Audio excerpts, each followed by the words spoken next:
Hey, what's going on guys? Today is going to be a slightly different video to the usual because it's not going to be so much a puzzle build as it is an experimental build.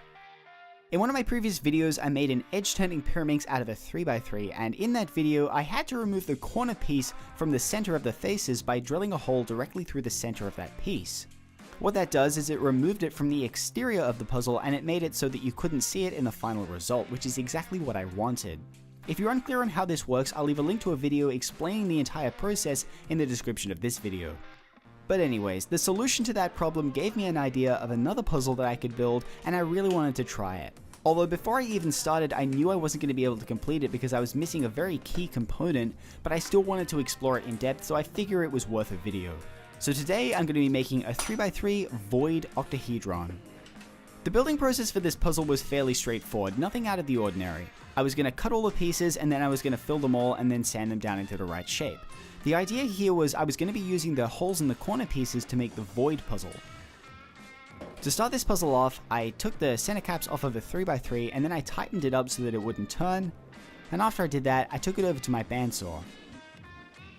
I tilted the table on my bandsaw and I cut some of the corners off.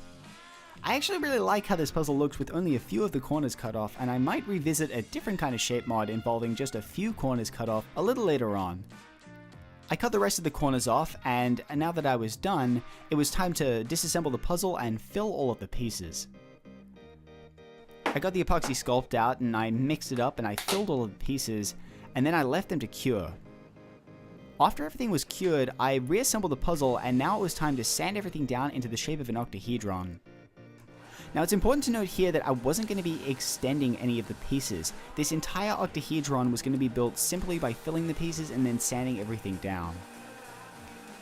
Although this method is kind of easy to understand and it's light on the resources, you're going to be ending up with a very small puzzle, so I'd recommend extending if you want to make an octahedron. Also, I wasn't going to be able to cover the screws, but since this was only an experiment, I wasn't really going to worry about that in this build. So up until this point, this was nothing out of the ordinary, but now I was going to be drilling holes into all of the corners.